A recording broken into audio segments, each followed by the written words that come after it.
నమస్తే. 18 నుంచి ఒకసారి చదువుతాను.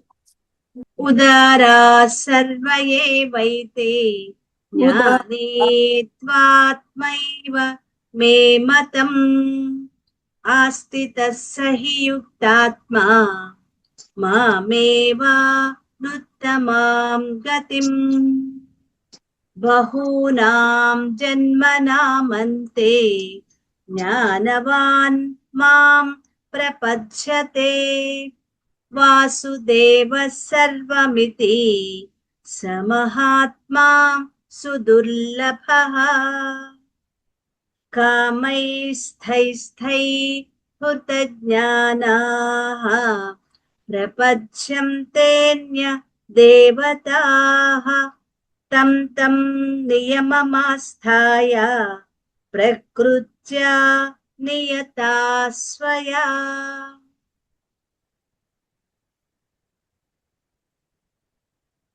యో యో యాం యాం తనుం భక్తః శ్రద్ధయార్చితుమిచ్చతి తస్య తస్యాచలాం శ్రద్ధాం తామేవ విదధామ్యహం.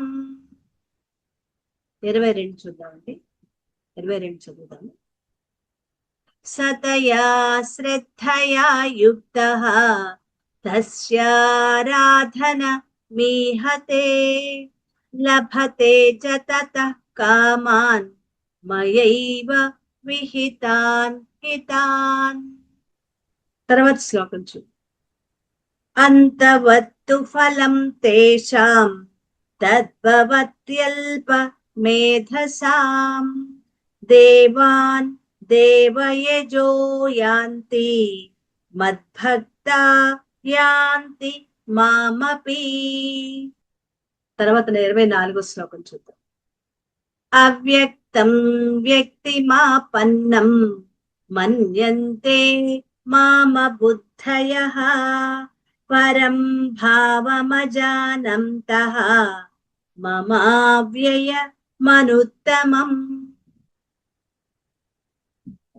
14 శ్లోకం 13 చదువుతాం. 14లో మరొకసారి 14 చూసి ఈ శ్లోకం నుంచి మనం తెలుసుకోవాల్సినవి 7వ అధ్యాయం 8వ అధ్యాయం ఎంత అద్భుతమైనవంటే 6 నుంచి కూడా అసలు 6వ అధ్యాయం ధ్యానమే కాదు, ఎన్నో విషయాలు మనం తెలుసుకున్నాం.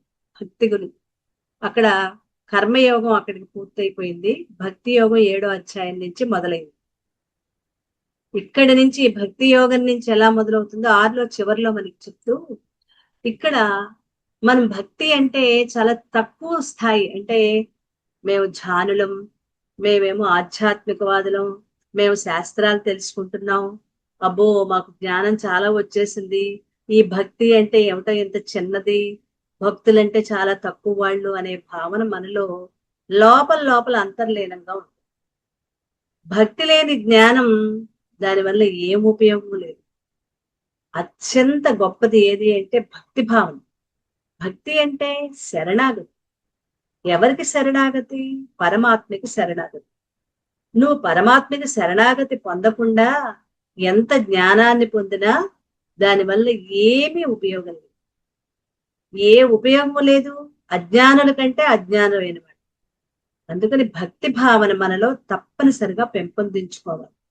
ఎవరికి భక్తులం మనం? ఆత్మకి భక్తులం, పరమాత్మకి భక్తులం. మరి ఆ పరమాత్మ ఎవరు? అది నేనే.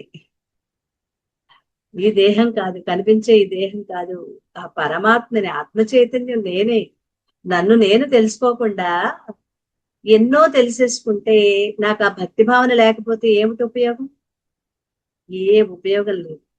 అందుకే 7 అధ్యాయాల్లో భక్తి గురించి, భక్తుల గురించి, అది మనం ఆ భక్తిని ఎంత పెంపొందించుకోవాలో అది 7వ అధ్యాయం నుంచి చాలా చక్కగా వివరించారు పరమాత్మ. ఎవరు జ్ఞానులు, ఎవరు అజ్ఞానులు, ఎవరు భక్తిని పెంపొందించుకుంటారు, ఎవరికి అసలు భగవంతుడు అంటే తెలీదో, ఒక్కొక్కటి చిన్న చిన్న విషయాల దగ్గర నుంచి విడమర్చి మరీ చెప్తూ, నువ్వు ఆ మార్గంలోకి వెళ్ళవు, నిన్ను నువ్వు సంస్కరించుకో, నీలో అహంకారం ఉంటే తొలగించుకో, నువ్వు పరమాత్మకి శరణాగతి పొందు అని చెప్తున్నట్లుగా ఒక్కొక్క శ్లోకం మన్ని ఒక్కొక్క మెట్టు ఎక్కిస్తున్నాయి. మొత్తం ఈ 6 అధ్యాయాలు కూడా అలాగే ఉంటాయి భక్తి యోగంలో. చాలా మనకి అంటే అపోహలు తొలగిపోతాయి. ముఖ్యంగా ఏంటంటే మనలో ఉన్న అపోహలు తొలగిపోవటమే కాకుండా చిన్న అహంకారం కూడా ఉంటుంది. అహంకారం కూడా పగిలిపోతుంది, తొలగిపోతుంది. అది ఇక్కడ మనం తెలుసుకోవాల్సింది ఏంటంటే, నేను జ్ఞానాన్ని తెలుసుకుంటున్నాను, మిగిలిన వాళ్ళు ఎవరికీ తెలియదు, నేను సాధనలు చేస్తున్నాననే ఒక చిన్న అహంకారం ఉంటుంది. ఆధ్యాత్మిక అహంకారం ఉంటుంది. అది మనకి తొలగిపోవాలి, అది పగిలిపోవాలి. అప్పుడే మనం సంపూర్ణ శరణాగతిలో ఉంటాం. అదే చెప్తూ ఇక్కడ ఈ 14వ శ్లోకం నుంచి అన్ని ముఖ్యమైనవి. దైవీ హేషా గుణమయీ మమ మాయా దురత్యయా మామే వయే ప్రపచ్చంతే మాయామేతాం తరంతి తే. దివ్యమైన త్రిగుణాత్మకమైన నా ఈ మాయని దాటటం చాలా కష్టం. అయితే ఎవరైతే నన్ను సేవిస్తారో వాళ్ళు మాత్రం ఈ మాయను దాటగలుగుతారు. మాయ అనేది దైవ సంబంధమైనది, 3 గుణాలతో కూడింది. అంతేనా? భగవంతుని అధీనంలో ఉన్నది. దీన్ని దాటటం కష్టం. కష్టమే కానీ అసాధ్యమైతే కాదు అని చెప్తూ, మాయ పరమాత్మని ఆశ్రయించుకుంది కాబట్టే అది దైవ సంబంధమైనది. పరమాత్మని ఆశ్రయించుకునే మాయ ఉంది. మాయ పరమాత్మ నుండే పుట్టి పరమాత్మని ఆవరించి ఉంటుంది. అందుకనే అది దైవీ సంబంధమైనది అన్నారు. అంటే దాని శక్తి కూడా అమోఘం. కాబట్టి మహామహులు కూడా ఈ మాయబారిని పడాల్సిందే. రాజాధిరాజులైన, ఇంద్రులైన, చంద్రులైన, సన్యాసులైన, మేధావులైన, పరమ భక్తులైన, దేవర్షి నారదుడైన, పరమేశ్వరుడైన, సాక్షాత్ సృష్టికర్త బ్రహ్మదేవుడైన ఈ మాయ యొక్క ధాటికి ఎప్పుడో ఒకప్పుడు తలవంచిన వాళ్ళే. మనమే కాదండి, ఇంత మహామహులు కూడా మాయకి తలవంచిన వాళ్ళే. అసలు ఎవరైనా నేను మాయను గెలిచాను అని అన్నారా, వాడు మాయలో పడిపోయినట్టు, అంటే గెలిచినట్లు కాదనమాట. ఇంకా మాయలోనే ఉన్నారు వాళ్ళని చక్కగా అర్థం చేసుకోవచ్చు. సత్వరజస్తమో గుణాలనే 3 గుణాలతో కూడింది ఈ మాయ. ఈ 3 గుణాలతో పేనబడిన ఒక తాడు లాంటిది. అందుకే ఏం చేయాలి? ఒక్కొక్క దారాన్ని లాగేస్తే 3 దారాలతో గట్టిగా పెనవేసి ఉన్నది. మనం జడ వేసుకున్నట్లుగా 3 దారాలని కలిపి పెనవేస్తే తాడు, బలమైన తాడులో తయారైంది మాయ. మనం ఏం చేయాలి? ఇందులోని ఒక్కొక్క తాడుని తీసేస్తే ఇంకా మాయ అనేదే ఉండదు. మాయలోని ఒక్కొక్క గుణాన్ని, ఇక్కడ తాడు అంటే గుణాలన్నమాట, 3 గుణాలు. ఈ 3 గుణాల్లో ఒక్కొక్క దాన్ని తొలగించుకుంటే మాయ లేకుండా పోతుంది. ఇంకేమంటున్నాడు? మమ మాయ, నా మాయ అంటున్నాడు భగవానుడు. అంటే మనం ఏమంటాం? నా పుస్తకం అని, నాది పెన్ అని, లేదు నా సెల్ అని, లేదా ఇది మా ఇల్లని, నా ఇల్లని, ఇలా నాది నాది అనుకుంటూ ఉంటాం కదా. అంటే ఈ ఇల్లు నాది, ఈ పుస్తకం నాది, ఈ సెల్ నాది, ఈ పెన్ను నాది అని మనం అది నాది అని అనుకుంటాం. మరి మాయ, నా మాయ అంటున్నాడు పరమాత్మ. పరమాత్మ మాట్లాడుతున్నాడు, ఇది నా మాయ అని. అంటే మనం వీటికి ఎలా యజమానులమో అలాగే మాయకు భగవంతుడే యజమాని. అంటే మాయ పరమాత్మ చేతిలో కుక్క పిల్ల లాంటిది. కుక్కను పెంచుకుంటే కుక్కకి యజమాని, ఏం చెప్తే ఆ కుక్క అలా వింటూ ఉంటుంది, దాని ఇష్టం వచ్చినట్టు ప్రవర్తించదు. అలా ఈ మాయ కూడా పరమాత్మ యొక్క అధీనంలో ఉంటుంది. మాయ మనల్ని ఎంతగా ఇబ్బంది పెట్టినా పెట్టచ్చు, కానీ పరమాత్మ ముందు అది కుక్కలా పడి ఉంటుంది. అంటే పరమాత్మకి ఆయన చెప్పినట్లే వింటుంది. మరి దీన్ని దాటడం కష్టమే. కష్టమే కానీ అసాధ్యమైతే కాదు. దాటలేనంత కష్టం కాదు, దాటడం కష్టం. కష్టమైన ప్రయత్నం చేస్తే దానిని కూడా మనం సుసాధ్యం చేసుకోగలం అని సులభమైన ఉపాయం చెప్తూ, మాం ఏవయే ప్రపంచంతే మాయాం ఏతాం తరంతితే. ఎలా దాటాలి? కష్టమన్నారు, దాటచ్చు అంటున్నారు. ఎలా? నన్ను ఎవరు శరణు పొందుతారో, ఎవరు నన్ను ఆశ్రయిస్తారో అలాంటి వాళ్ళు మాయను దాటగలరు. అది ఈజీ మెథడ్. నన్ను ఆశ్రయించండి. నన్ను అంటే పరమాత్మని ఆశ్రయించడం. ఎంత భయంకర సముద్రమైనా ఓడ సహాయంతో దాటచ్చు. అలాగే ఎంతటి భయంకరమైన మాయనైనా పరమాత్మని ఆశ్రయించి భగవంతుణ్ణి శరణగోరి దాటచ్చు. కాబట్టి మాయను దాటాలి అంటే మాయ తన అధీనంలో పెట్టుకున్నాడు కదా మాయాధీసుడు. ఆ మాయాధీసుడిని ఆశ్రయించాలి. ఆ పరమాత్మ యందు అనన్యమైన భక్తి కలిగి ఉండాలి. ఆశ్రయించటం అంటే నేను అప్పచెప్పేశాను కదా, నీ ఇష్టం, ఏం చేసుకుంటావు చేసుకో, ఏమో అన్ని దేవుడికి అప్పచెప్పేశాను, ఆయనే చేస్తుంటారు. చాలా మంది నాలుగు చివరి నుంచి మాట్లాడుతూ ఉంటారు.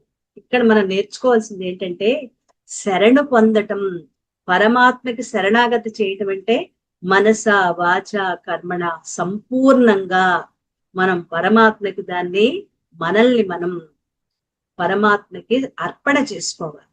మాటతో, మనస్సుతో, శరీరంతో పూర్తిగా మనోవాక్కాయ కర్మలతో ఎప్పుడైతే పరమాత్మకి అర్పణ చేసుకుంటామో అంటే ఖచ్చితంగా పూర్తిగా 100కి 200% నమ్మకాన్ని పెంచుకుంటాము.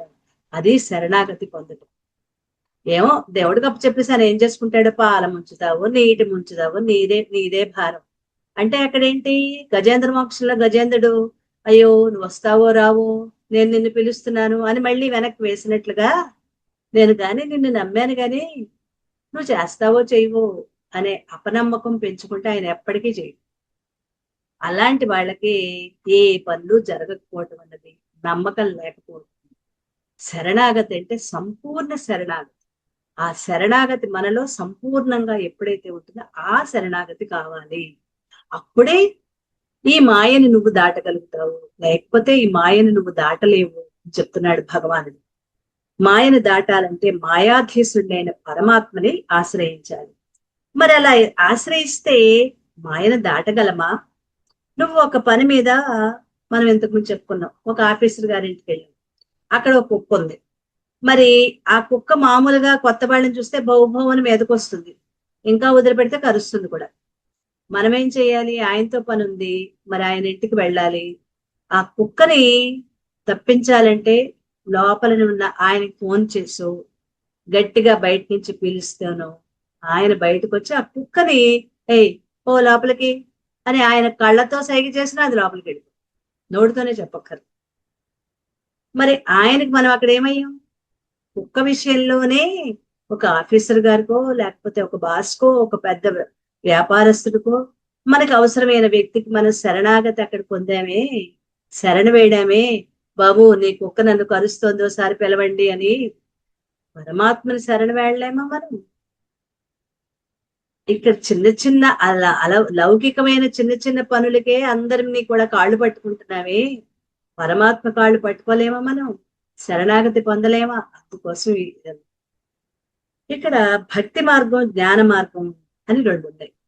అన్నిటికంటే తేలికైన మార్గం భక్తి మార్గం, జ్ఞాన మార్గం కొద్దిగా కష్టమైన మార్గం. శరణాగతి తత్వమే భక్తి మార్గం అంటే. శరణాగతి అది భక్తి మార్గం.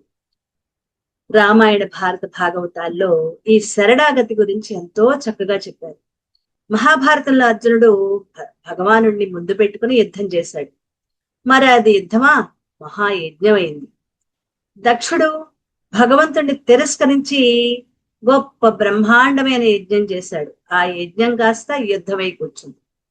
అర్జునుడు చేసింది యజ్ఞమైతే దక్ష ప్రజాపతి చేసింది యుద్ధం అయిపోయింది.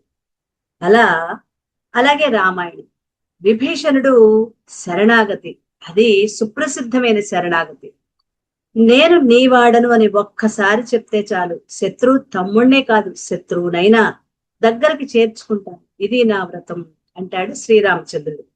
విభీషణుడికి అప్పటికప్పుడు సముద్ర జలాలతో పట్టాభిషేకం జరిపించి, ఎప్పుడు యుద్ధానికి ముందు విభీషణుడు రాగానే అప్పుడే అంటాడు సుగ్రీవుడు, రామా ఇంకా యుద్ధం మొదలు పెట్టలేదు, రావణతోనేమో పోరుస మొదలవ్వలేదు, ఇంకా జయించలేదు, ఆ లంకా రాజ్యాన్ని ఇప్పుడే విభీషణుడికి పట్టం కడుతున్నావు కదా, ఒకవేళ రావణాసురుడు నిన్ను శరణు పొందితే, చివరి క్షణంలో అయినా వచ్చి నిన్ను శరణాగతి పొందితే అప్పుడేం చేస్తావు అని అడిగాడు.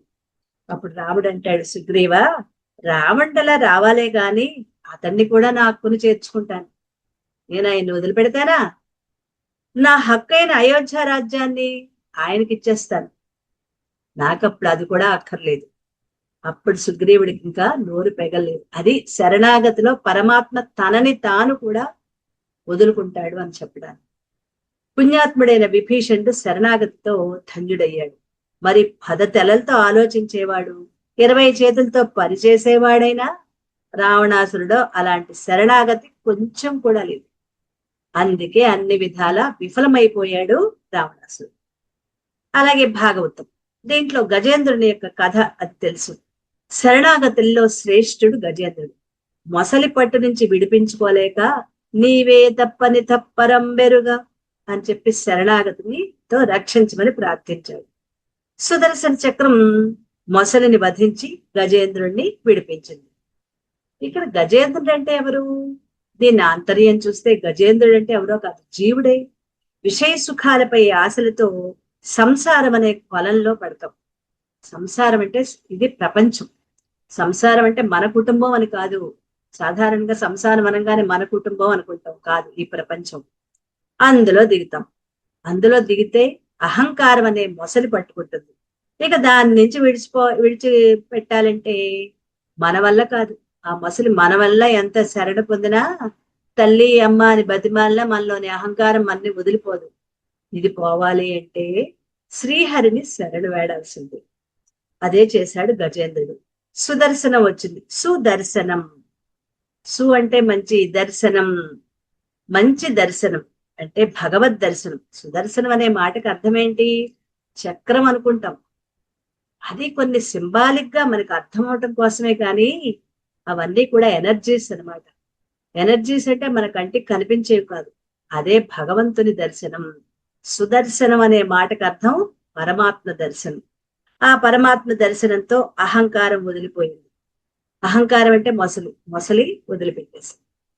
అలా మాయని వదుల్చుకొని పరమాత్మకి సంపూర్ణ శరణాగతులైన వాళ్ళందరినీ కూడా పరమాత్మ తనని ఆ మాయ నుంచి తొలగించి రక్షించాడు. మాయ అనేది ఘటన పట్టియేసి, దాన్ని దాటాలి అంటే శరణాగతి అనే గొప్ప నావ కావాలి. జరగదు అనుకున్న దాన్ని కూడా జరిపించేస్తుంది. ఘటన పట్టియేసి అనే మాటకు అర్థం ఏంటి? ఇంకా ఇది జరగదు అనుకున్న దాన్ని కూడా జరిపించేదే మాయ. కానీ ఆ మార్గంలో మనకి వెళ్ళం. ఎందుకంటే ఈ శరణాగతి అంటే దానికి ఒక గొప్ప నావ కావాలి. నావ అంటే పరమాత్మ పాదాలని పట్టుకోవటం, అది నావ. మనం ఆ పని చేస్తామా? అది చెయ్యట్లా. అప్పుడు దాన్ని దాటగలం. కానీ మనం ఎందుకు అలా పరమాత్మ పాదాలు పట్టుకోలేకపోతున్నాం, శరణాగతి పొందలేకపోతున్నాం? ఎందుకంటే దానికి ఒక ఉదాహరణ, అదే మన కోసం చెప్పిన ఉదాహరణ. పాము ఒక కప్పని వెనక నుంచి పట్టుకుని మింగి, ఆ కప్ప నోరు బయటే ఉంది. అదేం చేసింది? నాలుక జాపి అక్కడ పురుగుంటే దాన్ని నోట్లో వేసుకుంది. అంటే కాసేపట్లో పాము నోట్లో చికెన్ నేను చస్తానని దీని కప్పకి తెలుసు. తెలిసినా మళ్ళీ అది ఆహారం కోసం పరుగులు పెట్టింది. మనం కూడా అంతే. ఈ కాలం అనే సర్పం నోటిలో చిక్కిన మనం ఎప్పుడో ఒకప్పుడు కాలం కాటేయక మానదు. అంటే మనం వదిలిపెట్టగా వెళ్ళిపోక తప్పదు. అయినా సరే ఈ ప్రాపంచిక భోగాల కోసం, వాటి కోసం అర్రులు చేస్తూ ఉంటాం. మనది కాదు ఇదంతా, మనం వదిలిపెట్టి వెళ్లేదే అని తెలిసినా కూడా ఇవి సంపాదనలోనే, ఇందులోనే పడి మనల్ని మనం మర్చిపోతున్నాం. నేను ఎందుకు పుట్టాను, అసలు ఈ జన్మ ఎందుకు తీసుకున్నాను, ఇక్కడ నేనేం నేర్చుకోవాలో అన్నీ మర్చిపోయి ఈ ప్రాపంచిక బొమ్మలలో వ్యవహారాల్లో పడి, చిన్నపిల్లలు బొమ్మలాట్లో పడి తనని తాను మర్చిపోయినట్లుగా మనం ఈ వ్యవహారాల్లో పడి మనల్ని మనం మర్చిపోతున్నాం. అంతే, అందరూ ఇంతేనా? అసలు భగవంతుడిని ఎవరు ఆశ్రయించరా? అంతేకాదు, భగవంతుడిని ఆశ్రయించే వాళ్ళు ఉన్నారు, ఆశ్రయించని వాళ్ళు కూడా ఉన్నారు. అంతే, భగవంతుడిని ఆశ్రయించని వాళ్ళెవరో 5 రకాల వాళ్ళని చెప్తున్నారు ఇక్కడ. అంటే పరమాత్మ అక్కర్లా, భగవంతుడు అక్కర్లా, అలాంటి వాళ్ళు ఎన్ని రకాలుగా ఉన్నారో ఇక్కడ 15వ శ్లోకంలో చెప్తున్నారు. నమాం దుష్కృతినో మూఢాః ప్రపద్యంతే నరాధమాః మాయయాపహృత జ్ఞానాః ఆసురం భావమాశ్రితాః. ఎవరిటి వాళ్ళు? దుష్ట కార్యాలు చేసేవాళ్ళు, మూఢులు, నరాధములు, మాయ చేత జ్ఞానం నశించిన వాళ్ళు, ఆసురీ భావాన్ని ఆశ్రయించిన వాళ్ళు నన్నెవ్వరూ సేవించరు. ఈ 5 రకాల వాళ్ళు నా జోలికి రారు అంటున్నాడు పరమాత్మ. అంటే ఎవరు? మాయని అధిగమించడం చాలా కష్టం. అయినప్పటికీ ఎవరైతే మాయాధీశుడైన భగవంతుణ్ణి ఆశ్రయించి శరణు పొందుతారో భగవంతుడు వాళ్ళని ఆ మాయని అధిగమించేట్లుగా చేయగలడు. అయితే ఇంకే అందరూ భగవంతుణ్ణి ఆశ్రయించవచ్చు కదా, సేవించవచ్చు కదా. సేవించవచ్చు, కానీ అలా సేవించరు. ఆశ్రయించవచ్చు భగవంతుణ్ణి, కానీ ఆశ్రయించరు. ఎవరు వాళ్ళు? ఎందుకనలా భగవంతుణ్ణి ఆశ్రయించరు? చిన్నపిల్లలాగా మనకు అదో ప్రశ్న. వాళ్లే దుష్కృతులు, మూఢులు, నరాధములు, మాయ చేత జ్ఞానం నశించిన వాళ్ళు, అసుర భావాన్ని ఆశ్రయించు. ఒక్కొక్కళ్ళ గురించి 5 రకాల మనుషుల గురించి చెప్తున్నారు.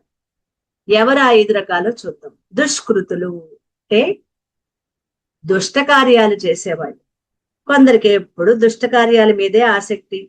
వాళ్ళ స్వభావం ఎలా ఉంటుందంటే పంది ఎప్పుడు బురదలోనే హాయిగా ఉంటుంది దానికి.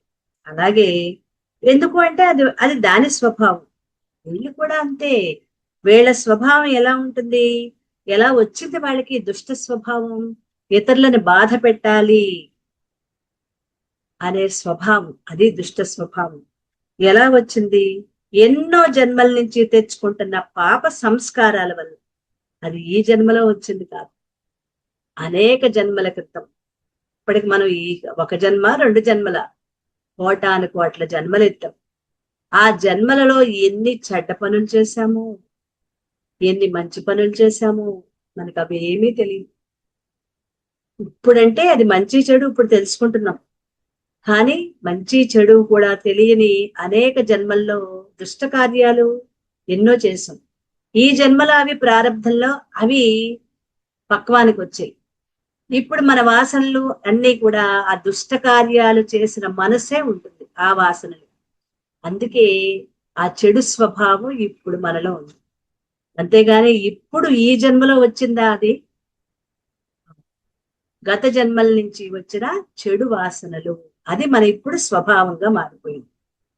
అలా ఎన్నో జన్మల నుంచి తెచ్చుకున్న పాప సంస్కారాల వల్ల, దుష్ట వాసనల వల్ల ఈ స్వభావం, అంటే ఈ చెడు స్వభావం కావచ్చు, మంచి స్వభావం కావచ్చు, ఏ స్వభావం అయినా పూర్వజన్మ వాసనల వల్లే ఏర్పడుతుంది. మరి ఆ వాసనలు ఎలా వచ్చాయి? వాసన అంటే స్మెల్ కాదు, మన ఆలోచనే వాసన. మన ఆలోచనలు, సంకల్పాలు ఇప్పుడు మనం చేస్తున్నాం కదా. ఇప్పుడు చేసేవేంటి? కొన్ని ఏమిటంటే వాటిని వదిలేస్తాం, కొన్ని మనసులో ముద్ర పడిపోయి ఉంటాయి. ఆ ముద్ర పడిపోయిన వాటిని ఈ జన్మలోనే పూర్తి చేసుకున్నామా, అవి తర్వాత జన్మలకు వెళ్ళవు.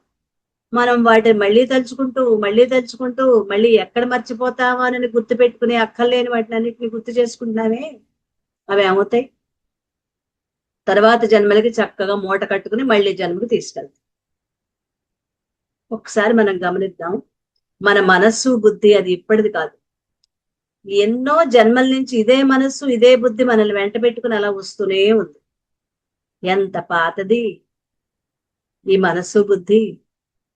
ఇలా పాతదాంతోటే కొత్త చొక్కాలతో అడిగేసుకుంటూ వచ్చేస్తున్నాం. అంటే కొత్త దేహంతో తగిలించుకుని వస్తున్నాం. ఈ కొత్త దేహంలో ఉన్నది అదే మనసు, అదే బుద్ధి. పాత గత జన్మలో వాసనలన్నీ, కర్మఫలాలన్నీ మోసుకొచ్చి ఇక్కడ తెచ్చుకుని ఇందులో పెట్టుకుని మళ్ళీ ఇవే చెడ్డ పనులు చేస్తూ, చెడ్డ ఆలోచనలు చేస్తూ మళ్ళీ ఈ జన్మను కూడా ఇలాగే కొనసాగిస్తుంది. మార్చుకోము. అసలు మార్చుకోవాలని ఏమైనా మనకు తెలుసా?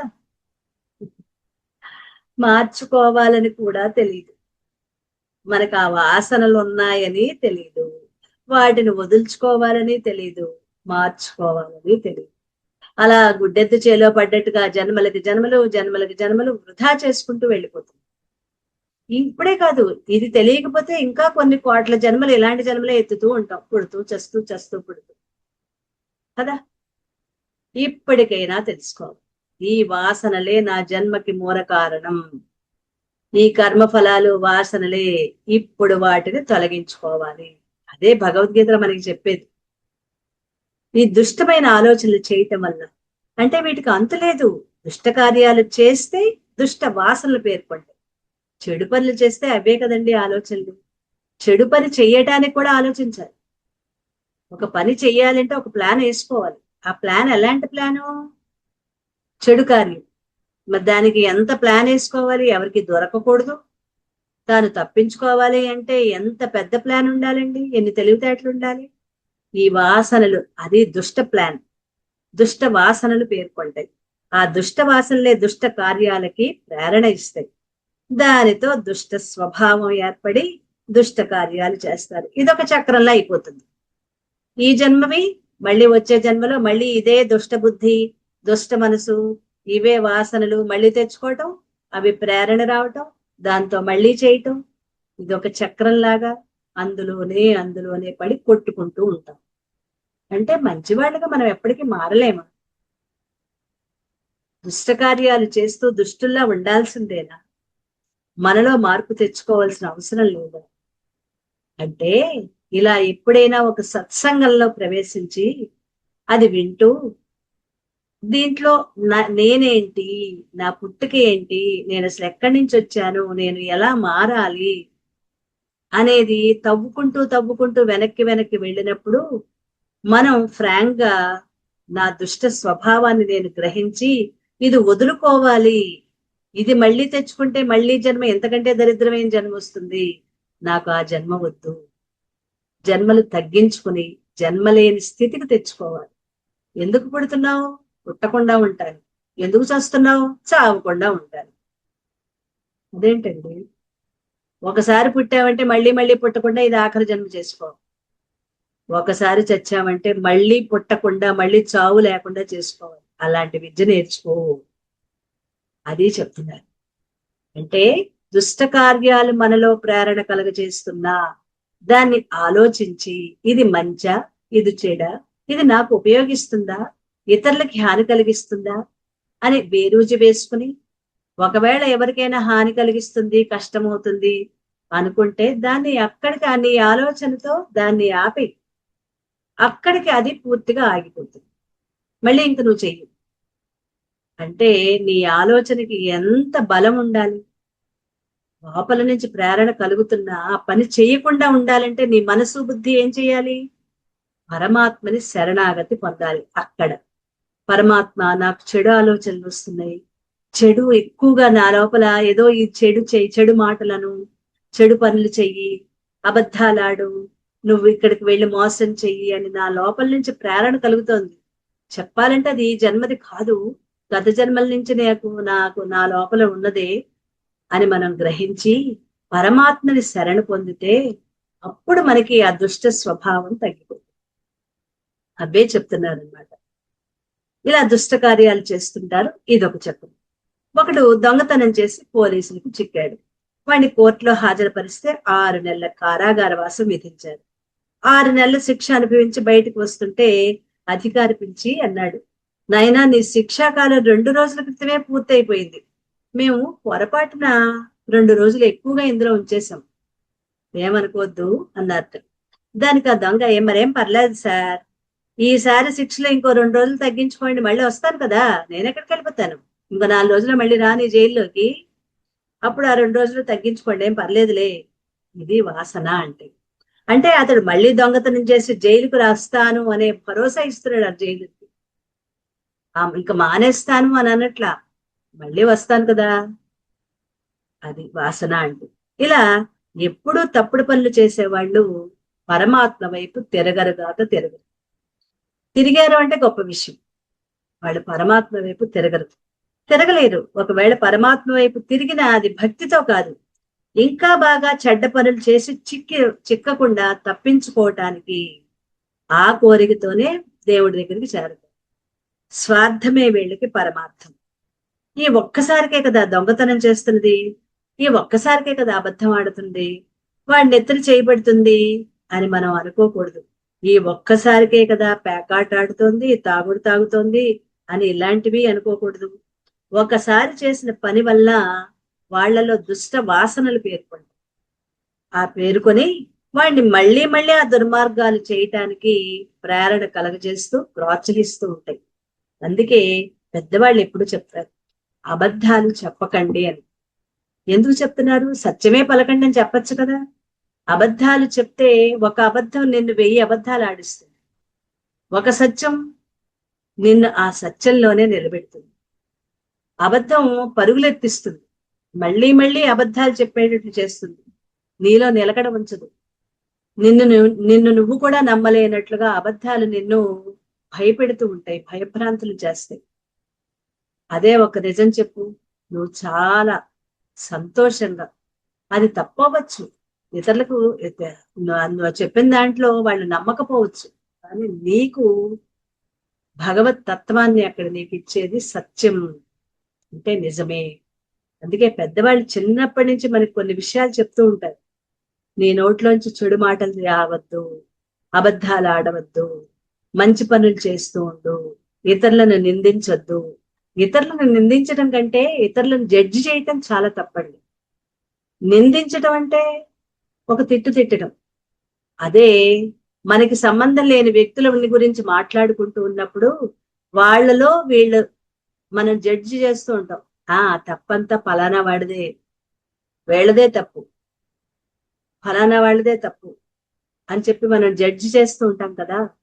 జడ్జి చేయటం అంటే మనమేం అక్కడ న్యాయపీఠం మీద కూర్చొని జడ్జికి చేయటం కాదు, మనమే తీర్పులు ఇచ్చేస్తూ ఉంటాం. వీళ్ళ తప్పు వాళ్ళ తప్పు అని చెప్పి ఎక్కడైనా ఒక కథ, వాళ్ళ ఏదైనా ఒక విషయం వినగానే వాళ్ళ తప్పులు ముందే మనం ఏం చేసి చెప్పేస్తాం. అప్పుడు నిజంగటి శిక్ష వాళ్ళకి కాదు పడేది, ఎవరైతే ఈ నిర్ణయాన్ని చేస్తారో వాళ్ళకి శిక్ష తగులుతుంది. దీనికి ఒక ఉదాహరణ చెప్తూ, ఒక ఆయన సాధు సత్పురుషులకి భోజనాలు పెడుతూ ఉంటారు. ఇది అందరికీ తెలిసిన కథే. కానీ ఈ జడ్జి ఎందుకు చేయకూడదు, ఒకళ్ళ న్యాయ నిర్ణయం ఎందుకు చేయకూడదు చెప్తూ, ఒక ఆయనకి ఒక పూజ్యుడు, మహాజ్ఞాని, గొప్ప ఆయన సాధువు, ఆయన ఊరికి వస్తే మా ఇంటికి భోజనానికి రండి అని పిలిచారు. ఆయన భోజనం అంటే ఆయన వాళ్ళని భోజనం అనరు, వాళ్ళని దేవతార్చనను భిక్షను చెప్పారు. సరే, ఆ సాధువుకి తగినట్లుగా సామాన్యంగా వడ్డించి, ఎప్పుడు పూర్వకాలం నుంచి కూడా పాలు పెరుగు బయటే కొనుక్కునేవారు, అందరికీ పాడి పంట ఉండేది కాదు. అలా రోజు ఒక పెరుగు తీసుకొచ్చే ఒక వాళ్ళకి, అమ్మ రేపు మంచి పెరుగు తీసుకురా, ఒక సాధువుని భోజనానికి పిలిచారు, అందుకని నువ్వు ఏ మాత్రం అంటే నీళ్ళు ఎక్కువ పోయకుండా జాగ్రత్తగా కాచి చక్కగా తోడుపెట్టి ఆయనకి మనం ఇవ్వాలి, ఆతిథ్యం ఇవ్వాలి, కాబట్టి నువ్వు కూడా అందులో భాగమే, కాబట్టి పెరుగు జాగ్రత్తగా గట్టి పెరుగు తీసుకురా అని చెప్పారు. ఆవిడ వెళ్ళిపోయింది. మరుసటి రోజు తాను వస్తూ పెరుగు తీసుకొచ్చి ఈయనకి ఇచ్చింది. ఈయన చక్కగా వంట చేశారు, ఆయనకి ఆ సాధువుకి భోజనం పెట్టారు.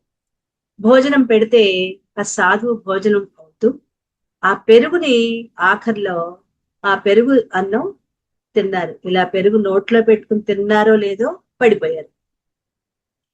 పడిపోవటం ఏంటి, ఆయన చనిపోయారు. అప్పటి వరకు బానే ఉన్నారు, ఎప్పుడైతే ఆ పెరుగు తిన్నారో చనిపోయారు. అంతే. అక్కడికి రాజుగారి దగ్గర తీసుకెళ్లారు. ఎందుకంటే చంపిన పాపం ఈ వంట చేసి పెట్టిన ఈయనక, ఆ పెరుగు తీసుకొచ్చిన ఆవిడక, ఎవరికి పాపం ఎవ్వరూ నిర్ణయించలేకపోతుంది. ఇంతకీ ఏం జరిగింది, పెరుగు తింటే ఎందుకు చనిపోయారంటే, ఆ పెరుగు కుండ పైన పెట్టుకుని దాని మీద గుడ్డ వేసి, వాళ్ళు తీసుకొచ్చే వాళ్ళు అలాగే వేస్తారు, మూతలు కాకుండా ఒక గుడ్డ వేసి వస్తున్నప్పుడు గాలికి ఆ గుడ్డ పక్కకి తొలగిపోయింది. పైన ఒక గరుడ పక్షి, అంటే ఇవి ఉంటాయి కదా పక్షులు, ఒక పాముని చంపి కాళ్లతో పట్టుకుని, గట్టిగా పట్టుకుని, ఇంకా చంపలా, పైకి తీసుకెళ్ళిపోతుంది. ఆ పాము విషసర్పం. ఆ విషసర్పము గింజుకోవటంలో ఆ విషం ఈ పెరుగు దుత్తలో పడింది. దుత్త అంటే కొండ. గాలికి ఆ పైన గుడ్డ పక్కకి పోయింది కదా, సరిగ్గా ఆ సమయంలోనే ఆ పాము యొక్క విషం ఈ దుత్తలో పడింది. మరి తీసుకొస్తున్న ఆవిడికి తెలియదు కదా, నెత్తి మీద పడినప్పుడు ఎలా తెలుస్తుంది, తెలియదు కదా. ఆవిడ తీసుకొచ్చు, ఆయనకేం తెలుసు, రోజు తీసుకొస్తోంది, వాడుకుంటున్నాం కదా, అలా ఆయన ఈయన ఆహారం ఇచ్చింది. ఇదంతా ఇంక ఊళ్ళో అందరూ చెప్పుకుంటారు కదా, ఫలానా విషయం. అందులో ఒక ఇద్దరు స్నేహితులు చెప్పుకుంటున్నారు. ఏం చెప్పుకుంటున్నారు, అసలు ఎవరిది తప్పంటే తెలుసా అని ఒక అతను చెప్తున్నాడు. ఆ వంట చేసి పెట్టాడు, ఆయనదే తప్పు, చూసుకోక్కర్లేదా? పాము విషం ఉందని ఆయనదే తప్పు అంటే అంటాడు తెలియదు కదా ఆయనకి, తెలిస్తే ఆయన ఎలా పెడతారు, తప్పెవరిదో మనకి తెలియదు, ఎవరు నిర్ణయించలేరని చెప్పి ఇతను సామాన్యంగా మాట్లాడుతుంటే ఇంకొక వ్యక్తి జడ్జి చేశాడు. ఇది రాజభటులు విన్నారు. ఆ వ్యక్తిని తీసుకెళ్ళారు, ఆ ఇద్దరిని. ఇప్పుడు చెప్పు ఎవరిది అంటే, అవునండి, ముందు భోజనం పెట్టేటప్పుడు అవన్నీ చూసుకోవాలి కదా, సరిగ్గా ఉన్నాయో లేదో, కాబట్టి ఆ భోజనం పెట్టిన వ్యక్తిదే తప్పు అని. వాళ్ళెవరిది తప్పు కాదు నాయనా, ఇప్పుడు తప్పని చెప్పావే, నీది తప్పు, కాబట్టి ఇప్పుడు శిక్ష నీకే వేస్తున్నాను అంటాడు రాజు. అదేంటండి మూడో వ్యక్తికి ఎందుకు వేస్తున్నాడు? నోటి వాచాలత్వం. నోరుంది కదా అని ఇష్టం వచ్చినట్లు ఇంకొకళ్ళ విషయాలలో మనం ఆ విషయాలలోకి వెళ్ళి వాళ్ళ తప్పులు ఎంచితే ఇక్కడ కాదు, భగవానుడే ఆ తప్పుకి శిక్ష వేస్తాడు. కేవలం రాజు వేయటం కాదు. అందుకే మన నోటిని జాగ్రత్తగా ఉంచుకోండి, ఎవరిని జడ్జి చెయ్యొద్దు. ఇది చాలా పెద్ద తప్పు. తప్పుల్లోకల్లా పెద్ద తప్పు ఏది అంటే ఇతరులని నిందించిన దానికంటే తప్పు వాళ్ళని వీళ్ళ మంచి వీళ్ళ తప్పు అని చెప్పి జడ్జి చేయటం. మనం సాధారణంగా అది చేస్తూ ఉంటాం. ఇంక నుంచి మనం దాన్ని మనలో తొలగించుకోవాలి. వీళ్ళ తప్పు వాళ్ళ తప్పు తీర్పులు ఇచ్చేస్తూ ఉంటాం కదా ఈజీగా. ఆ తీర్పులు ఇచ్చినప్పుడు అవతల వాళ్ళని వదిలేసి ఆ మొత్తం శిక్ష అంతా ఎవరికి తగులుతుంది? తీర్పు ఇచ్చిన వాడికి తగులుతుంది. అంతే, వాడిని తీసుకెళ్లి కొరత వేసిస్తారు, శిక్షని అమలు జరుపుతారు. అలా మనం కూడా తీర్పులు ఇవ్వటం ఈ క్షణం నుంచి మానుకోవాలి. మనం ఏదైనా విన్నామా అది వాళ్ళకి తెలుసు కదా, మన మనస్సులో కూడా దాన్ని వదిలిపెట్టేయాలి. నువ్వు పైకి అనకపోవచ్చు, మనసులో అయినా తీర్పిచ్చుకున్నా అది కూడా పరమాత్మ పట్ల తప్పు చేసినట్లుగానే భావించబడుతుంది. కాబట్టి తీర్పులు అనేవి మన ఎవ్వరి పట్ల ఇవ్వకూడదు. మనమేం న్యాయ నిర్ణేతలం కాదు కదా. తప్పు జరిగింది, అది వాళ్ళు చూసుకుంటారు, నాకు ఎటువంటి సంబంధం లేదు, అది విన్నామా అంతవరకు. ఎందుకంటే చాలా మంది చేసే పెద్ద పొరపాటు ఏంటంటే ఇతరుల వ్యవహారాల్లో తలదూర్చి తీర్పులు చెప్పటం. అదే మన మెడకు చుట్టుకుని మనం చేసిన పాపం ఎంతైతే ఇతరుల వల్ల మనకి కలిగించుకునే ఇటువంటి తీర్పులు చెప్పటం వల్ల మన భరించలేనంత కష్టాన్ని, దుఃఖాన్ని, నరకాన్ని, పాపాన్ని మూట కట్టుకునే వాళ్ళు. ఇప్పుడు మనం నేర్చుకున్నది ఏంటి అంటే ఎవ్వరికి తీర్పులు ఇవ్వాల్సిన అవసరం నాకు లేదు చెప్తూ, ఇవన్నీ కూడా మనకి ఈ కొత్త కొత్త విషయాలు ఎందుకు ఇంత వివరిస్తున్నారు అంటే మనలో మార్పు తెచ్చుకోవటం కోసం. ఇది కూడా మనకి తెలియదు. ఆ దుష్టవాసనలు పేర్కొని అతన్ని మళ్ళీ మళ్ళీ దుర్మార్గాలు చేయటానికి ప్రోత్సాహం, ప్రేరణ కలగజేస్తాయి. దుర్యోధనుడు దుష్టుడైన శకుని మాటలే విన్నాడు, కానీ ధర్మాత్ముడైన విదురుని మాటలు మాత్రం పట్టించుకోలేదు. విదురుడంటే తన పినతండ్రి, ఆయన మాటలు వెళ్ళ. దుష్టుడైన శకుని మేనమామ మాటలే వినేవాడు. మంచి చెప్పిన విదురుణ్ణి కసురుకుంటూ ఉండేవాడు. అందుకే దుష్ట కార్యాలు ఎన్నో చేశాడు. పరమాత్మ దగ్గరగా ఉన్నా తెలుసుకోలేకపోయాడు దుర్యోధనుడు. నేను కావాలా, నా సైన్యం కావాలా అని శ్రీకృష్ణుడి దగ్గరికి వెళ్ళి అడిగినప్పుడు శ్రీకృష్ణుడు అంటాడు, నన్ను కావాలా, యుద్ధానికి ముందు అనమాట, నేను కావాలా, నా సైన్యం కావాలా, ఏది కావాలా కోరుకో, నేనైతే యుద్ధం చేయను, నేను కేవలం నీ పక్కన ఉంటా, నా సైన్యం మొత్తం ఒకవైపు, నేను ఒకవైపు ఉన్నాను, ఏది కావాలో మీ ఇద్దరిలో కోరుకోండి అని అర్జునుణ్ణి దుర్యోధనుని అడుగుతాడు. దుర్యోధనుడు అనుకుంటాడు, ఏ పని చేయకుండా నువ్వు నా పక్క నుండి ఏం చేస్తావు, నీ సైన్యం అయితే నాకు యుద్ధానికి సాయం వస్తుంది అని మనసులో అనుకుంటాడు. అర్జునుడిని అడుగుతాడు, ఎందుకంటే దుర్యోధనుడి కంటే చిన్నవాడు. ఎవరినైనా ఇక్కడ ధర్మం చూడండి, మనం ఎవరికైనా అడిగేటప్పుడు ఇద్దరికి న్యాయ నిర్ణయం అంటే పరమాత్మలాగా మనం ఇద్దరికి ఇవ్వాల్సి వచ్చినప్పుడు చిన్నవాళ్ళకి ముందు అడగాలన్నమాట. చిన్నవాడైన అర్జునుడిని అడుగుతాడు. అందులో అతడు రాజు కాదు, అన్న కింద ఉన్నవాడు, తన పరాధీన. అన్నేమో రాజ్య అధికారి. అన్న తరఫున వచ్చి అడుగుతున్నాడు అంటే తనకి ఎటువంటి స్వాతంత్రం లేనివాడు అర్జునుడు. అర్జునుడు దుర్యోధనుడి అంతా నాదే అనుకునే అహంకారం ఉన్నవాడు. నేనే రాజుని, తండ్రి రాజు కాకపోయినా నేను రాజుని అనే ఈ అహంకారంతో అన్ని పనులు చేశాడు. అందులో పెద్దవాడు. ఇవన్నిటినీ ఈ ధర్మాన్ని ఆలోచించి అప్పుడు మొట్టమొదటిగా అర్జునుడిని అడుగుతాడు. అప్పుడే నిద్ర లేస్తున్నట్టుగా లేస్తుంటే కాళ్ళ దగ్గర అర్జునుడు కూర్చుంటాడు, తల దగ్గర దుర్యోధనుడు కూర్చుంటాడు సహాయం కోసం వచ్చి. అంటే ఇదంతా నటన, లీలామానుషుని యొక్క నటన. అలా లేస్తుంటే కాళ్ళ దగ్గర కూర్చున్న అర్జునుడిని గబుక్కుని చూసి, ఏంటి ఇలా వచ్చావు అర్జున బావా అంటాడు. అప్పుడు సకిలిస్తాడు పక్కనే కూర్చుని దుర్యోధనుడు, అంటే నేను ఉన్నాను అని. అప్పుడు తల తిప్పిలా చూస్తే పక్కనే కూర్చుని ఉంటాడు కుర్చీలో, సో ఆ పక్కన ఆసనం మీద.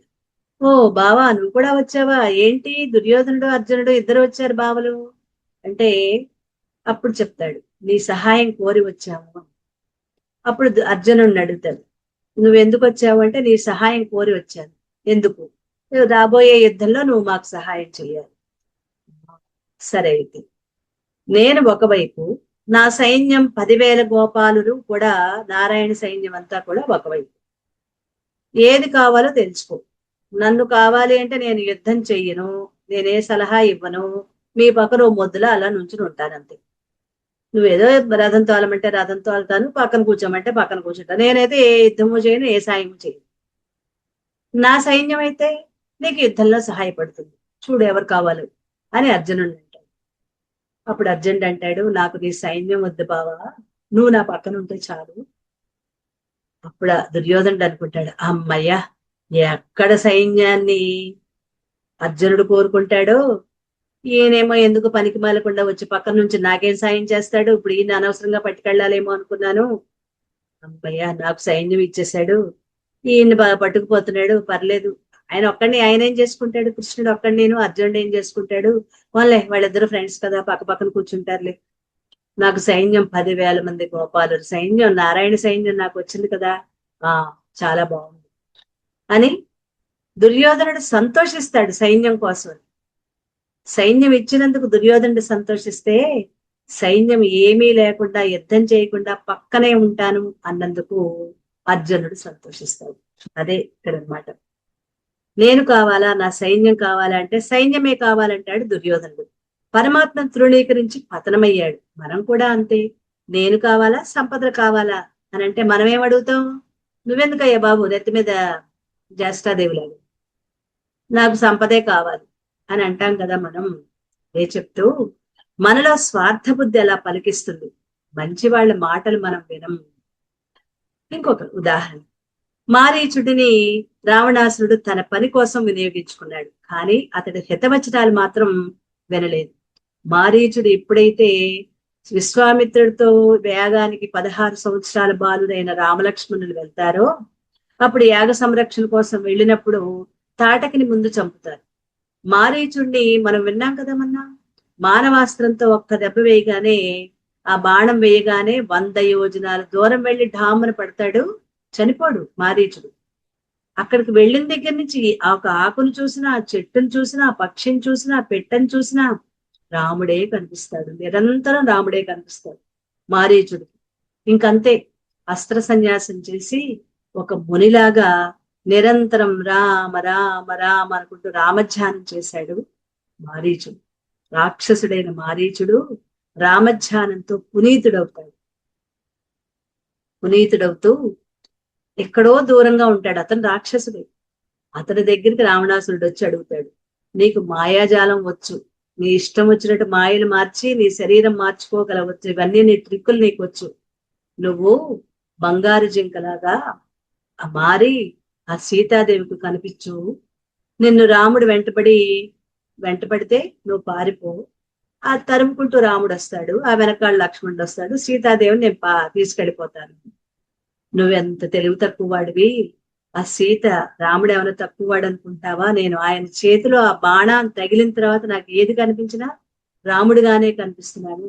రాముడంటే ఎవరనుకుంటున్నావు, రామో విగ్రహవాన్ ధర్మ అని చెప్పింది ఎవరు, మొట్టమొదటి చెప్పింది మారీచుడు. రాక్షసుడైన మారీచుడు రామో విగ్రహవాన్ ధర్మ అని చెప్తాడు.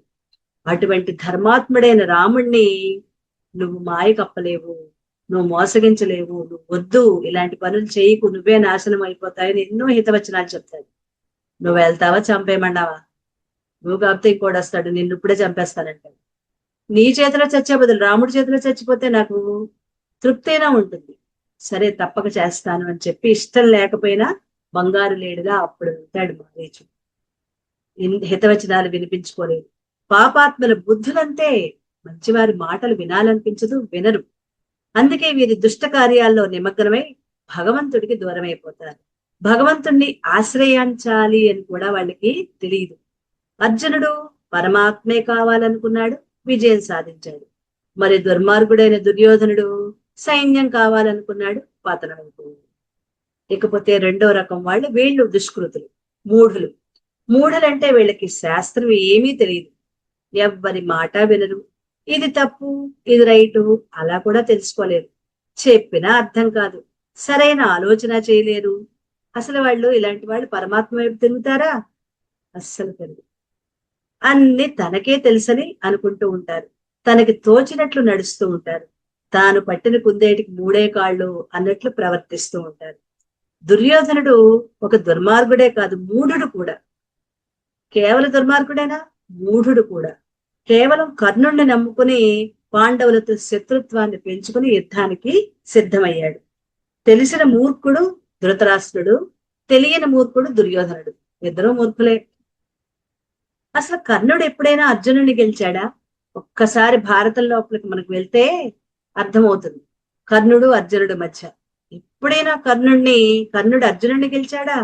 గురుదక్షిణ సమయంలో ద్రుపదంతో యుద్ధం చేసి ఓడిపోయాడు. ఆ ద్రుపదుడిని అర్జునుడు బంధించి తెచ్చి ద్రోణాచార్యుని పాదాల మీద పడవేశాడు.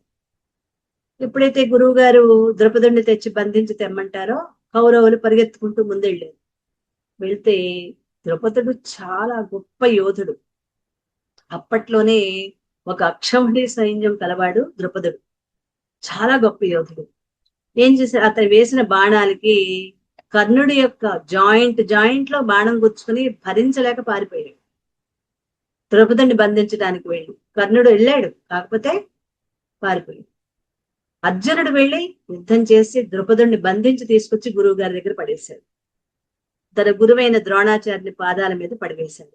ద్రౌపది స్వయంవర సమయంలో అర్జునుడితో పోరి యుద్ధ రంగంలోంచి తొలగి పారిపోయాడు. అప్పుడు ద్రౌపది కళ్యాణ సమయంలో, అంటే స్వయంవర సమయంలో వీళ్ళు బ్రాహ్మణ వేషాల్లో వేస్తే మనం రాజులం, వీళ్ళు బ్రాహ్మణులు ఈ రాజకన్యను తీసుకుంటారా, గెలుస్తారా, మత్స్యంత్రాన్ని చేస్తారా అని మా రాజులందరూ యుద్ధానికి వెళ్తే అప్పుడు ఓడిపోయి పారిపోతాడు కర్ణుడు. అప్పుడు పారిపోయాడు. అలాగే ఘోషయాత్ర సమయంలో గంధర్వుల చేతిలో ఓడి పారిపోయాడు కర్ణుడు. ఘోషయాత్రలో వీళ్ళ అరణ్యవాస కాలంలో 13 సంవత్సరాలు, అరణ్యవాస కాలంలో 12 సంవత్సరాలు ఘోషయాత్ర. దుర్యోధనుడు వీళ్ళని ఏడిపించడం కోసం ఆ వనంలోకి తన భార్యలతోటి, అంటే అంతఃపుర కాంతలతోటి, ఇంకా ప్రజలతోటి అక్కడ గుడారాలు వేసుకుని అక్కడ విందు వినోద కార్యక్రమాలు పెడితే, ఆ వనం ఎవరిది అంటే చిత్రరథుడా, అతని ఒక గంధర్వుడు. ఆ గంధర్వుడు ఏమంటాడంటే, నా పర్మిషన్ లేకుండా ఇక్కడికి వచ్చి విందు వినోద కార్యక్రమాలు చేస్తున్నాడని వీళ్ళందరితో యుద్ధం చేసి, వాళ్ళందరూ చాలా యుద్ధం జరుగుతుంది. అప్పుడు దుర్యోధనుడు, ధృతరాష్ట్రుడు, దుశ్శాసనుడు, కర్ణుడు, శకుని, ఇంకా చతురంగ బలాలు, వీటన్నిటితో కూడా అక్కడ ఉన్న వాటందరితో కూడా పెద్ద యుద్ధం చేసి వాళ్ళందరినీ ఓడించి పట్టుకుపోతాడు. అందులో కర్ణుడికి విపరీతమైన బాణాలు తగిలి పారిపోతాడు. ఫస్ట్ కర్ణుడికి బాణాలు తగులుతాయి. బాబోయ్, ఇతనితో యుద్ధం చేయలేని, ఆ గంధర్వుడితో యుద్ధం చేయలేని పారిపోతాడు ముందుగా కర్ణుడు. మిగిలిన వాళ్ళని పట్టుకెళ్ళిపోతాడు గంధర్వుడు. ఇది చూస్తాడు ధర్మరాజు. చూసి, మనమైతే మామూలుగా 5గురం, వాళ్ళు 100 మంది, కానీ మంది ఒక కుటుంబం. ఇప్పుడు ఆ దుర్యోధనాదుల్ని గంధర్వుడు తీసుకెళ్లిపోయాడు. అంటే మనం 105 మంది. మన అన్నదమ్ములు మనం పోగొట్టుకుంటామా? భీముణ్ణి అర్జునుడిని పిలిచి మీ ఇద్దరు వెళ్ళి ఆ గంధర్వుడితో యుద్ధం చేసి ఆ దుర్యోధనాదుల్ని విడిపించుకురమ్మంటారు. భీముడికి ఇష్టం ఉన్నా లేకపోయినా అన్నగారు చెప్పారు కాబట్టి తప్పదు అనుకుని వెళ్ళి గంధర్వుడితో ఇద్దరు యుద్ధం చేసి అర్జునుడే యుద్ధం చేసి భీముడు కూడా వాళ్ళందరినీ తీసుకొచ్చి వాళ్ళ రాజ్యానికి మళ్ళీ అడవికి ఈ వనానికి తీసుకొచ్చి తిప్పుతారు. ఎంత అవమానం దుర్యోధనుడికి. తన్ని నమ్ముకున్న కర్ణుడు ఏమయ్యాడు? దెబ్బలు తిని పారిపోయాడు. కర్ణుడా లేడు. ఆ తర్వాత ఇంటికి వెళ్ళిన తర్వాత మెల్లగా వస్తాడు. బావా నువ్వు గెలిచావా? దుర్యోధన రాజా, నువ్వు రాజువి, రాజాది రాజువి, నువ్వు గంధర్వుల్ని గెలిచే ఉంటావు గొప్ప అని అంటే కోపం వస్తుంది కూడా దుర్యోధనుడికి. నువ్వు ఎక్కడికి పోయావు మమ్మల్ని వదిలేసి అంటే, నాకు బాగా బాణాలు తగిలాయి, భరించలేక నేను వెళ్ళిపోయాను అంటాడు. అంటే పారిపోయానని చెప్పలేదు. అలాంటి గొప్ప వీరుడు కర్ణుడు. ఎందుకంటే మళ్ళీ మహాభారతంలోకి వెళ్ళామంటే చాలా అద్భుతంగా ఉంటుంది. గంధర్వులను ఓడించి తమను విడిపించిన వాడు అర్జునుడు. ఉత్తర గోగ్రహణ సమయంలో ఒక్కడుగా వచ్చిన అర్జునుడు అతని చేతిలో పారిపోయి ఓడిపోయాడు మళ్ళీ కర్ణుడు. ఇన్ని సందర్భాల్లో కర్ణుని బల పరాక్రమాలు తెలిసినా అతడే తనకి విజయం సాధించి పెట్టగలగదని ఎలా నమ్మాడో తెలియదు దుర్యోధనుడు. ఎప్పుడూ కర్ణుడి మీదే నమ్మకం. భీష్ముడి మీద కూడా, ద్రోణాచార్యుడి మీద, అశ్వత్థామ ఎవరి మీద లేదు, కేవలం కర్ణుడినే నమ్ముకున్నాడు. మూర్ఖుడు కాబట్టే నమ్మాడు. ఇలాంటి మూర్ఖులు భగవంతుణ్ణి ఎదురుకుండా ఉన్నా తెలుసుకోలేదు. మరి రాయబారి సమయంలో శ్రీకృష్ణుడు ఎదురుకుండానే ఉన్నాడు. ఆయన భగవంతుడిగా తెలుసుకున్నాడా? తెలుసుకోలేదు కదా. అదే మూర్ఖులంటే జ్ఞానం లేని వాళ్ళు. మూర్ఖులు భగవంతుడి గురించి తెలుసుకోవాలి అనుకోరు, తెలుసుకోరు. ఎవరైనా చెప్పబోతే వినరు. ఇంకా ఏదో పని ఉన్నట్లు వెళ్ళిపోతారు అక్కడి నుంచి. ఇదంతా తెలివి తక్కువ వాళ్ళు చేసే పని అనుకుంటూ మేము తెలివైన వాళ్ళం, అందుకే వాళ్ళ మాటలు వినలేదు అని అనుకుంటారు పిచ్చి మొహాలు. వాళ్లే మూర్ఖులు అన్నమాట. తర్వాత వాళ్ళు ఇంకా ప్రమాదకరమైన వాళ్ళు అపహృత జ్ఞానులు. మూర్ఖుల్లాగా వీళ్ళు తెలియని వాళ్ళు కాదు, జ్ఞానం తెలిసిన వాళ్లే, కాస్త శాస్త్రాలు కూడా తెలిసిన వాళ్లే. ఇతరులకు బోధించే తెలివి కూడా కొంతమందికి ఉంటుంది. అయినా శాస్త్రం చెప్పినట్లు నడవరు. ఇతరులకు చెప్తారు గాని తామైతే నడవరు. తెలుసుకున్న దాన్ని ఆచరించరు. జ్ఞానం ఉన్నా వాళ్ళ జ్ఞానం మోహం చేత కప్పబడి ఉంటుంది.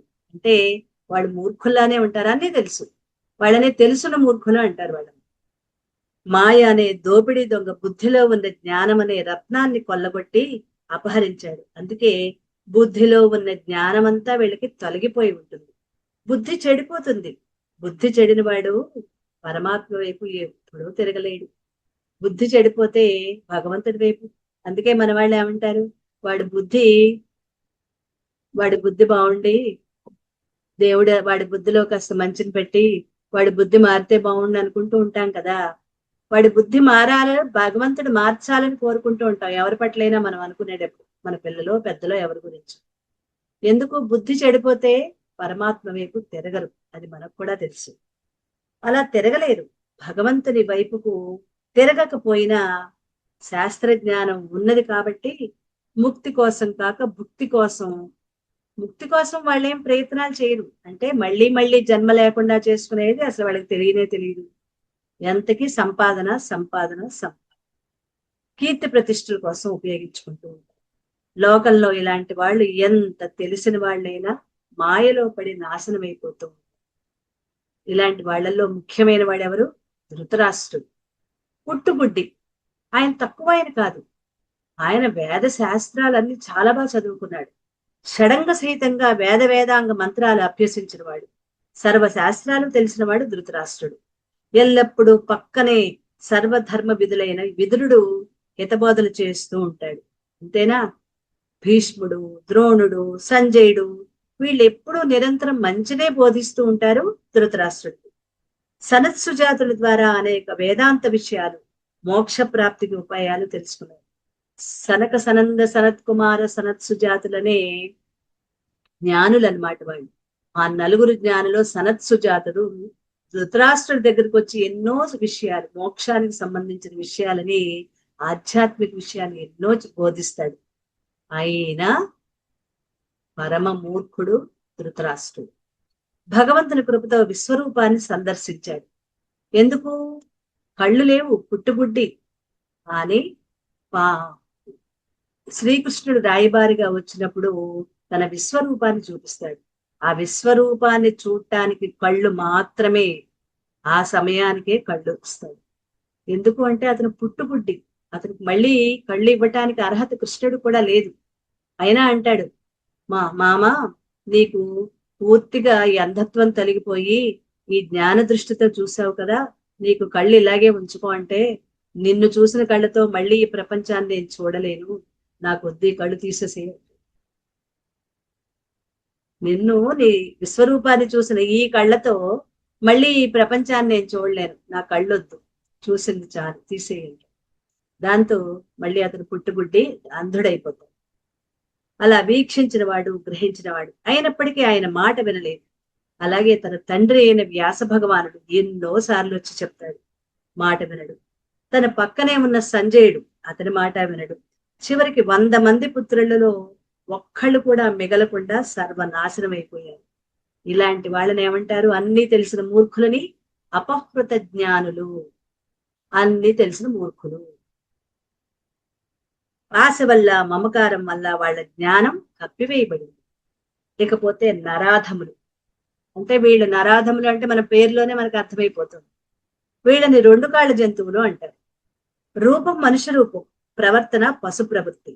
వీళ్ళకి మాయ ఎప్పటికీ తొలగదు. అసలు ఎప్పటికీ వీళ్ళు భగవంతుడి వైపే తిరగరు. రకరకాల జంతు, పక్షి, క్రిమి, కీటక జన్మలు ఎత్తి ఎత్తి ఎత్తి మొట్టమొదటిసారిగా మానవ జన్మ వచ్చిన వాళ్ళు. అందుకే జంతు జన్మల వాసనలు ప్రబలంగా ఉంటాయి వీళ్ళలో. అంటే మనిషి జన్మగా అప్పుడప్పుడే జన్మలు తీసుకుంటున్న వాళ్ళు అనమాట. జంతు జన్మలన్నీ అయిపోయి 83,99,999 జంతు జన్మలన్నీ అయిపోయి ఇప్పుడిప్పుడే మానవ జన్మగా ప్రవేశిస్తున్నారు. వీళ్ళకి ఆ జంతు వాసనలే ఉంటాయి, ఇంకా మానవ వాసనలు ఉండవు. వీళ్ళు ఆయా జంతు స్వభావాలు వాళ్ళలో ఉంటాయి. వీళ్ళు నరులలో అధములు, అందరికంటే తక్కువ స్థాయి వాళ్ళు. ఇలాంటి వాళ్ళు ఎవరు? ఒకడు భార్యను కొడుతూ ఉంటాడు, చుట్టుపక్కల వాళ్ళు చేరి అడ్డుకుంటారు, కొందరు తిడతారు. అయినా సరే ఏమంటాడు? కొట్టటం నా పవిత్ర కర్తవ్యం అని ఆవిడ్ని తను తాగొస్తూ ఉంటాడు, ఆవిడ్ని కొడుతూ ఉంటాడు. ఎవరేమన్నా పట్టించుకోడు. ఓ దున్నపోతు స్వభావం వంటి వాడు. వీళ్ళనే నరాధములు, నరులలో అధములు. మనం చూస్తూ ఉంటాం కదండి, ఇలాంటి వాళ్ళు మన చుట్టుపక్కల అక్కడక్కడ చూస్తూ ఉంటాం. తాగొచ్చి భార్యలని, ఇంట్లో బిడ్డల్ని కొట్టడం, డబ్బులు తీసుకెళ్ళిపోవటం, వాళ్ళని సరిగ్గా చూడకపోవటం మనం వింటూ చూస్తూ ఉంటాం కదా. అలాంటి వాళ్ళని ఒకడు ఎప్పుడూ పనికిరాని పనులు, చేయకూడని పనులు చేస్తూ ఉంటాడు. ఎవరైనా తటస్థపడితే వాళ్ళకి తన బుద్ధులు అంటించాలని చూస్తాడు. ఇది పంది స్వభావం. పంది బురదలో ఉండి మనుషులు కనిపించగానే ఒళ్ళు విదిలిస్తుంది. దానితో బురద వాళ్ళ మీద పడుతుంది. ఒక అమాయకుడితో కలిసి వ్యాపారం చేసి వాడిని నిలువునా ముంచుతాడు ఇంకొకడు. ఇది నక్క స్వభావం. అంటే వాడి తర్వాత జన్మ ఏంటి? వాడి ముందు జన్మలో గాని తర్వాత జన్మలో గాని ఆ నక్క స్వభావాన్ని తెచ్చుకున్నాడు. ఇంతకు ముందు వాడికి పంది స్వభావం. ఒకడు ఎప్పుడు దుర్మార్గపు విషయాలే నూరి పోస్తూ ఉంటాడు. ఇది విషాన్ని కక్కే పాము స్వభావం. శకునిలాగా ఎప్పుడు విషపు మాటలే, చెడు మాటలే ఎక్కిస్తూ ఉంటారు. ఒకడు జలగలా రక్తం పీల్చినట్లు ఆస్తులు కాజేసి పీల్చి పిప్పు చేస్తూ ఉంటాడు. ఒకడు మృగల్లా మీదకు వస్తాడు. మరి వీళ్ళందరినీ ఏమంటారు? వీళ్ళే నరాధములు. ఇలాంటి వాళ్ళని మనం సమాజంలో చూస్తూ ఉంటాం కదా. ఇలాంటి వాళ్ళందరూ మనకి తటస్థపడుతూనే ఉంటారు. వాళ్లే నరాధములు. ఇలా జంతువులా ప్రవర్తించే మానవులకు భగవంతుడి వైపు తిరిగే అవకాశం అస్సలు ఉండదు. ఆసుర భావాలను ఆశ్రయించిన వాళ్ళు, అంటే కక్ష, హింస, క్రూరత్వం, అకారణంగా ద్వేషించటం, హాని కలిగించటం, ఇవి ఆసురీ స్వభావాలు, రాక్షస స్వభావాలు. వీళ్ళు నరాధముల కంటే అధములు. వీళ్ళు ఇంకా తక్కువ స్థాయి. రజోగుణ, తమోగుణ ప్రకోపంతో హత్యలు చేస్తారు, ఇళ్లు తగలబెడతారు, బలాత్కారాలు, బాంబులు పేల్చి అమాయకుల ప్రాణాలు తీయటం, శాడిజం, యాసిడ్లు చల్లటం, ఇలాంటి క్రూరమైన కర్మలు చేసి రక్తసిక్తమయ్యేవాళ్ళు. వీళ్ళల్లో దయ, సత్యం, శౌచం, క్షమ అసలు ఏమీ ఉండవు. దయ అనే మాటకు అర్థం తెలియని క్రూర కర్ములు వీళ్ళు. అసలు భగవంతుడి గురించి వీళ్ళు తెలుసుకోలేరు. వీళ్ళు మత కల్లహాలు సృష్టించి, మారణ హోమం చేసి, అమాయకులని బాంబులు పేల్చి సంహరించి ఆనందించేవారు. బస్సులో పెట్రోల్ పసు తగలపెట్టి హాహాకారాలు చేస్తే పైశాచిక ఆనందం పొందేవాళ్ళు ఇలాంటి జాతి వాళ్ళు. ఈ అసుర స్వభావం కేవలం ఇప్పుడే కాదు, పూర్వం అంటే రామాయణ కాలంలో, భాగవత కాలంలో, అంటే శ్రీకృష్ణ ద్వాపరయుగంలో, త్రేతాయుగంలో అన్ని కాలాల్లో ఉన్నాయి. రామాయణంలో రామరావణ యుద్ధం, భారతంలో కురుపాండవ యుద్ధం, భాగవతంలో ఇంద్ర వృత్తాసుర యుద్ధం, పురాణాలలో దేవదానవ యుద్ధం, క్రైస్తవ మతంలో ప్రభువుకి సైతానికి జరిగిన యుద్ధం, పోరాటం, ఇవన్నీ వీటికి చెందినవి. భగవంతుని వైపు తిరగలేని వాళ్ళు, తిరగాలని వాళ్ళ మనస్సు ఆలోచనలు ఎలా ఉంటాయో తెలుసుకుని, మనం ఆ ఆలోచనలు చక్కగా విశ్లేషణ చేసుకుని మన ఆలోచనలు, ఆచరణలు మార్చుకోవాలి. ఎందుకు వింటున్నాం ఎంతసేపు ఇవన్నీ?